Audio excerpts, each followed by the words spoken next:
So this is part 2 of the annotations on scene 1 of Streetcar. So just to continue straight away from where we left off, and we were here talking about how the building contains 2 flats, upstairs and down, and they are faded white stairs which ascend to the entrances of both. Now I think this is a really interesting image in terms of staging, because the word ascension, and of course this might be a bit of a reach because that is what the stairs are doing, they are ascending. It makes you think of going up to heaven, and because we've already had that mention of Elysian fields, I'm not sure I agree with that theory that all the characters are actually dead and this is set in their afterlife. I think that's an interesting idea, but I wouldn't spend too long on it in an essay. I do think there's the idea that this place, this apartment, is Stanley's afterlife, in the sense it's what he was promised after he left the army, which links to context, doesn't it? The idea of the American dream, and what all of these working class people were promised at the end of the war. And the stairs ascend up in that way, in the same way that stairs might ascend to heaven. Now, before we carry on in the next part of the scene, I should mention that there are some words, if you're looking at this on screen, which we wouldn't use nowadays to describe African American people, and I won't be reading them aloud, but just to give you a little heads up, if you've forgotten that there is some language here which we wouldn't use. It is the first dark of an evening in early May. The sky that shows around the dim white building is a particularly tender blue, almost a turquoise. So again, we've got that really, really didactic use of stage directions. Williams tells you not just that the sky is blue, but exactly what kind of blue it is. And there's a contrast there, isn't there? Because we've got the idea of May being like spring and kind of hope, but it is also first dark. So this is one of many kind of polar opposites or binary opposites that we're going to get throughout the play and in this scene. And there's a tension between the darkness but also the bright blueness. And it says this invests the scene with a kind of lyricism, so almost a kind of romance, and gracefully attenuates the atmosphere of decay. So if you attenuate something, it's to take away the power.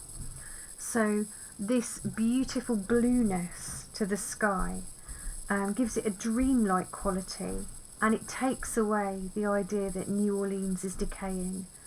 And there you've got a binary opposite, haven't you, of both hope up here and decay down here. It's an interesting place in that it's looking both backwards and forwards, and that's really symbolic of Blanche, isn't it? She's looking back to a past which is now decaying, quite literally in the terms of Belle Reve, but also trying to look forward to a new future here. So moving on, and notice here we've got that direct address, and that again feeds into the idea that this is a play that's meant to be read as well as a play that's meant to be watched. You, the audience, can almost feel the warm breath of the brown river beyond the river warehouses with their faint redolence. So redolence means hint of bananas and coffee. Now those are things that might come from really far away in the world, you know, places like South America. So there's a sense that New Orleans, this place, is a gateway to the wider world, and it gives New Orleans an exotic, appealing air to the audience, or the reader in this case. A corresponding air is evoked by the music of the African American entertainers at a barroom around the corner, and there always is a bar around the corner. You can hear a tinny piano being played with the infatuated fluency of brown fingers. So the idea that these African American musicians are talented but also romantic, they're almost in love with the music. And this all goes together with this river which has been personified, hasn't it, by Williams? The idea that New Orleans as a town has a sort of life of its own, the river is alive, the music takes you to a place. And this is diegetic sound. This is diegetic that you can actually hear if you are in the world of the scene. and it expresses the spirit of the life which goes on here. Now, blue piano, the kind of music that the pianists are playing in the bars all around, is part of the blues tradition, which comes out of the traditions of music for people who were formerly enslaved. And it expresses both the pain of that slavery, but also the hope of freedom. So again, you've got a kind of binary opposition in terms of the diegetic sound, the music, because it expresses both hope and freedom. And then, having told us about the spirit of life, this combination of hope and freedom, Williams moves on to two people that you can see in the scene, the two women, Eunice and her African American neighbour, and he points out that there is a relatively warm and easy intermingling of races in the old part of town. So unusually for America at this time, there is a sense that people of different ethnicities living side by side and getting on well. So again, we've got New Orleans being rather like a little bubble or a liminal space, which in 1947 was really unusual, a rather diverse community. Above the music of the blue piano, the voices of people on the street can be heard overlapping.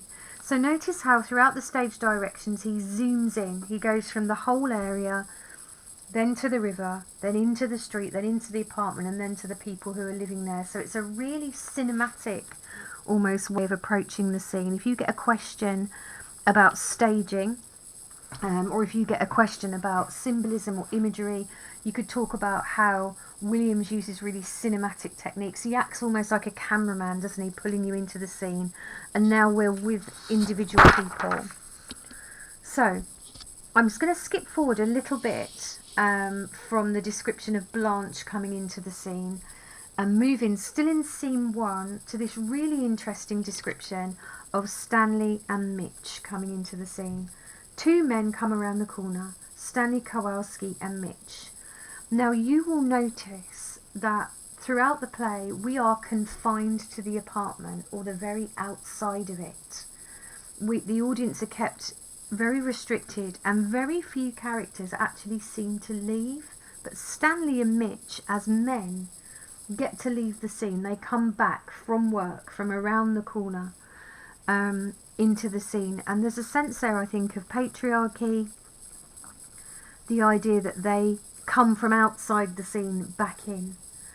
Notice that Stanley is given a surname but Mitch is not, so that immediately identifies him as a protagonist, an important character, and the audience at the time would recognise this surname as being of Polish origin. So again, in a play that's meant to be read, we're already given some clues as to Stanley's personality. They are about 28 or 30, roughly dressed in blue denim work clothes. Now denim I know you associate with wearing jeans, and I wore a lot of double denim in the 80s. But then denim was only for working people's clothes because it's very hard wearing. So immediately we've got this sense of working class as identified by their dress, and that's further compounded by the fact that Stanley is carrying his bowling jacket. Now bowling is an iconic working class sport in America. Inexpensive, there were bowling alleys around every corner, so again it identifies Stanley very, very firmly and Mitch as being blue collar or working class people. And Stanley is carrying that, which is interesting, isn't it, rather than wearing it. It's like he treasures it, so he's hanging on to things that give him pleasure, things that give him freedom, things that he can shine at. And he's also carrying, and this is such an interesting image, isn't it, a red stained package from a butcher's. So it's obviously meat, raw meat, which is bloody. And this is such fun symbolism in a way, in that there's an almost kind of caveman quality to Stanley, a hunter-gatherer.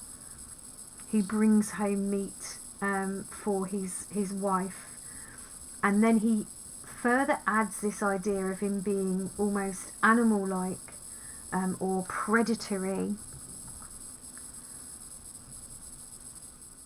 when he bellows at her, which is an animal sound. It's not a human sound, is it? So he's kind of bestial in our first note of him.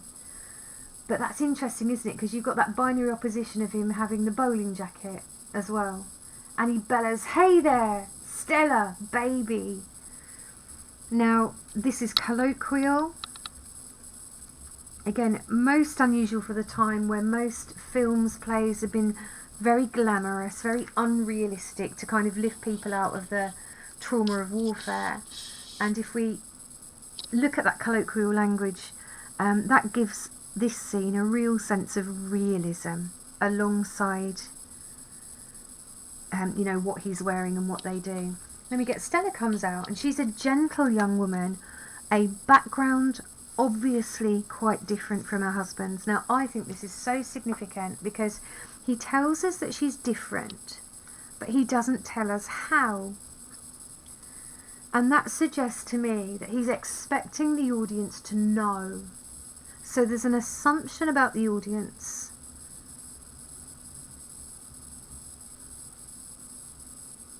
So an assumption that the audience are middle or upper class and able to recognise the indicators of that class.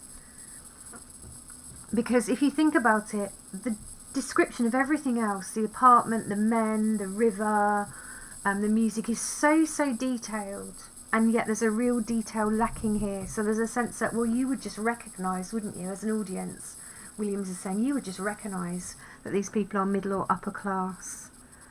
So this to me is an indication that he's almost inviting the audience to look at these people like they're specimens on a petri dish.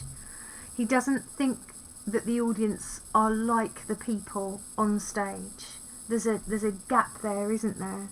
And I think that's really interesting, how he manipulates the audience there, or makes assumptions about the audience. So Stella says, "Don't holler at me like that." So her first words are an imperative. If you get a question about Stella, that might be interesting, mightn't it? The idea that she's actually in control at the beginning, and you can think about how she changes over time. And then he throws this meat at her, and look at the monosyllabic language between them. So they're also like cave people, unsophisticated. So you've got this woman who doesn't fit in, having to modify her behaviour to fit in with where she is, and he heaves the package at her. She cries out in protest but manages to catch it, and then laughs breathlessly. So there is a sense that Stella modifies her actions to fit into this scene. So again, that would be really interesting for a question about patriarchy or a question about Stella. There's further evidence of that here. If we look at, again, monosyllabic almost answers, one word dialogue. "Stanley, where are you going?" "Bowling." "Can I come watch?" "Come on." So here, although she's spoken to him in a command to begin with, there's a sense that she's kind of in thrall. That means almost under the spell of Stanley, in thrall to Stanley. And there's that continued monosyllabic language there, and it is so striking, the symbolism in that first scene of Williams saying this is what the working classes are like, and that Stanley is a kind of apex predator, and Stella has to modify her actions in order to follow him because she's so enthralled to him, or him raptured by him. Okay, so that's the end of this commentary on scene 1.